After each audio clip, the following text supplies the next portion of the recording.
Salut les amis, salut tout le monde et bienvenue une fois de plus sur votre chaîne d'information préférée, Clop Info. Aujourd'hui, on s'étape pour une nouvelle note d'information du côté du Mali où nous avons le pays qui vient de recevoir de l'aide venant de la part de son allié européen, la Russie. Une aide qui intervient 2 jours seulement après l'attaque de Bamako. En effet, le 17 septembre 2024, une attaque coordonnée a frappé la capitale malienne, Bamako, causant de nombreuses victimes et de grosses pertes matérielles, plongeant ainsi le pays dans une situation de crise sécuritaire encore plus alarmante. Bien que les forces armées maliennes ont vigoureusement réagi face à cette attaque ennemie, ceux-ci ont également subi quelques légères pertes. Le plus important dans notre vidéo, c'est bel et bien le bilan qui reste jusqu'à présent très lourd dans le camp ennemi. Face à cet acte de terreur, le gouvernement malien a reçu des soutiens venant de la part de ses nombreux partenaires internationaux. Parmi ces partenaires, c'est la Russie qui s'est véritablement distinguée et démarquée vu son aide vis-à-vis du gouvernement malien. Depuis plusieurs années, le Mali est en proie à une instabilité croissante. Le pays est confronté à des insurrections armées, des groupes ennemis affiliés à Al-Qaïda et à l'État islamique ainsi qu'à des violences intercommunautaires. Cette situation chaotique a fragilisé l'État malien, rendant son armée et ses forces de sécurité souvent en quelque sorte confrontées à un ennemi qui semble être plus coriace que l'on en pense. Dans ce contexte, la coopération militaire entre la Russie et le Mali s'est intensifiée ces derniers temps, surtout après la réduction de la présence militaire occidentale dans le pays, notamment avec la fin de l'opération Barkhane menée par la France jusqu'en 2022. En l'absence d'un soutien occidental, la Russie s'est apparue ou alors s'est présentée comme un partenaire privilégié pour renforcer les capacités militaires maliennes tant sur plusieurs domaines dans l'armée. L'attaque du 17 septembre a ainsi réaffirmé cette coopération qui existe entre Bamako et le Kremlin.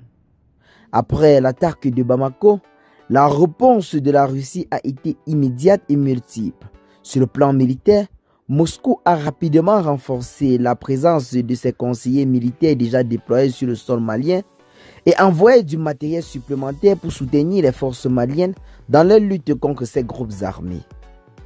La Russie a fourni des drones de surveillance, des armes de pointe, ainsi que des équipements de communication sophistiqués pour renforcer la capacité des autorités maliennes à surveiller et à contrer les menaces ennemies.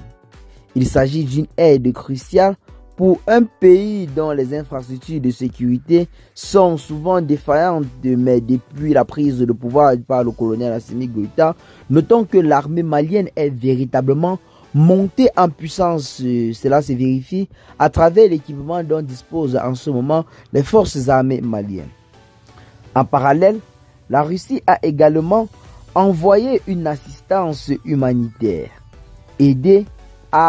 pour aider autant pour nous à gérer les conséquences de cet acte odieux perpétré par ces ennemis de la paix. Des équipes médicales, des services de fourniture médicale ont été acheminés en urgence pour soulager le pays dans cette période de crise.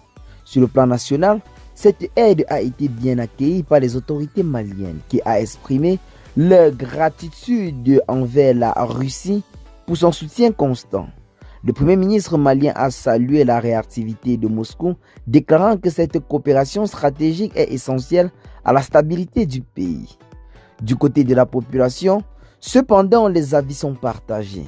Si certains voient en la Russie un allié indispensable dans la lutte contre ses forces ennemies, d'autres s'inquiètent de la montée en puissance de l'influence russe du côté de l'Afrique de l'Ouest, perçue par certains comme une nouvelle forme de dépendance qui pourrait mettre en péril la souveraineté malienne. Au niveau international, l'aide russe au Mali a également suscité des réactions.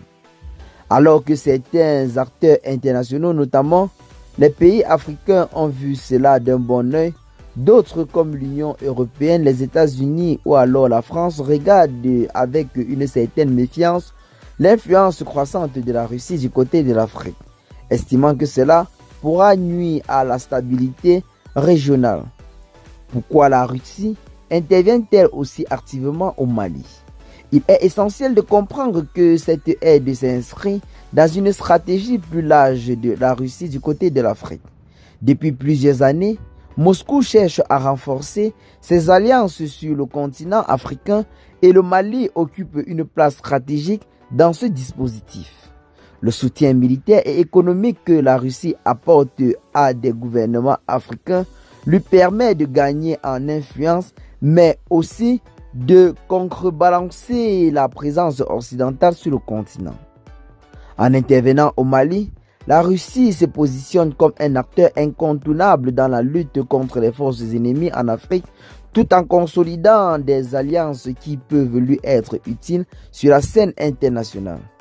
De plus, l'instabilité au Sahel menace des intérêts stratégiques, notamment en matière de ressources naturelles, une région riche en uranium, en or et en autres minéraux. En renforçant son partenariat avec le Mali, la Russie s'assure un accès privilégié certainement aux ressources, mais dans ce cas, l'on espère que ce sera un partenariat gagnant-gagnant.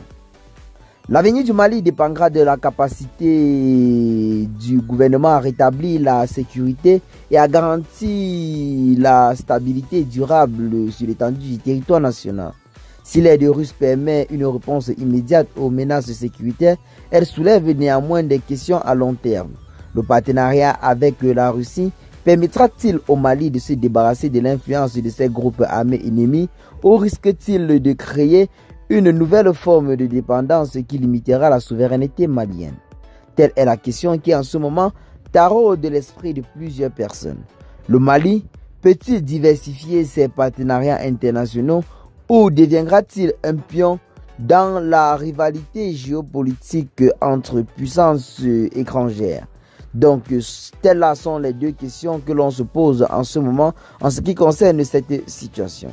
Eh bien, les amis, c'est ici que l'on doit se séparer pour ce qui est cette petite note informative. Ce qu'il faut retenir ici, c'est que l'aide de la Russie au Mali après l'attaque de Bamako du 17 septembre 2024 dernier est un exemple frappant de l'influence grandissante de Moscou en Afrique. Alors que cette assistance militaire et humanitaire contribue à stabiliser la situation à court terme, les implications géopolitiques de ce partenariat doivent être soigneusement évaluées. Le Mali, tout en bénéficiant de cette aide, devra veiller à préserver son indépendance et à diversifier ses alliances pour garantir un avenir de paix et de prospérité, tant pour son gouvernement que pour sa population. Eh bien les amis, qu'est-ce que vous en pensez pour ce qui est de cette petite note d'information? Partagez massivement la vidéo avec vos amis si vous l'avez notamment trouvée intéressante. Abonnez-vous à la chaîne si ce n'est pas encore fait et à très bientôt les gars pour de nouvelles notes d'information. Ciao.